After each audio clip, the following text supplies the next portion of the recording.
ঢালিউডে আলোচিত চিত্রনায়ক ওরফে ডিগবাজি জায়েদ খান প্রায় ৮ মাস ধরে দেশের বাইরে অবস্থান করছেন। তিনি অ্যাওয়ার্ড অনুষ্ঠান ও নানা স্টেজ পারফরমেন্সের কাজে গত বছরের জুন মাসে মার্কিন মুলুকে উড়াল দেন। এরপর জুলাই আন্দোলন ও হাসিনা সরকারের পতনের পর আর দেশে ফেরেননি তিনি। দীর্ঘদিন আমেরিকায় থাকায় এই নায়ককে নিয়ে সৃষ্টি হয়েছে নানান গুঞ্জন। কেউ কেউ মনে করছেন বিগত সরকারের সঙ্গে যোগ থাকায় আটকের ভয়ে দেশে ফিরছেন না জায়েদ খান। আবার কেউ কেউ মনে করছেন হয়তো বিয়ে করে সংসার পেতে যুক্তরাষ্ট্রে থিতু হয়েছে নায়ক, তাই দেশে ফিরছেন না। তবে জায়েদ জানালেন বিয়ে সংসার না করলেও সেখানে ব্যস্ত তিনি।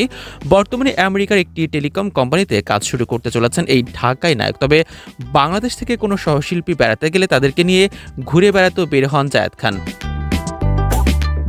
সম্প্রতি গণমাধ্যমের মুখোমুখি হয়ে জায়েদ বলেন, বাংলাদেশ থেকে শিল্পীরা এলে নিজে গিয়ে ওদের সঙ্গে দেখা করি, সেখানে ঘুরিয়ে দেখাই, শিল্পী হিসেবে ভালোবেসে করি। পরিবার ছেড়ে নাকি এত লম্বা সময় দেশের বাইরে থাকেনি জায়েদ খান, যার কারণে এখনও দেশের জন্য মন কাঁদে নায়কের। জায়েদ বলেন, আসলে দেশের পরিস্থিতি কেমন সবাই জানেন, সিনেমাও কমে গেছে।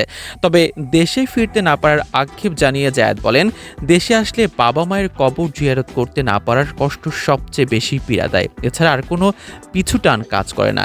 বিয়ের সংসার কবে বাঁধবেন এমন প্রসঙ্গে জায়েদ বলেন, এখানে বিয়ে করে সংসার করব এমন চিন্তাভাবনা মাথায় আসেনি। আল্লাহ যদি হুকুম করেন সেদিন হবে বলে বিশ্বাস করি।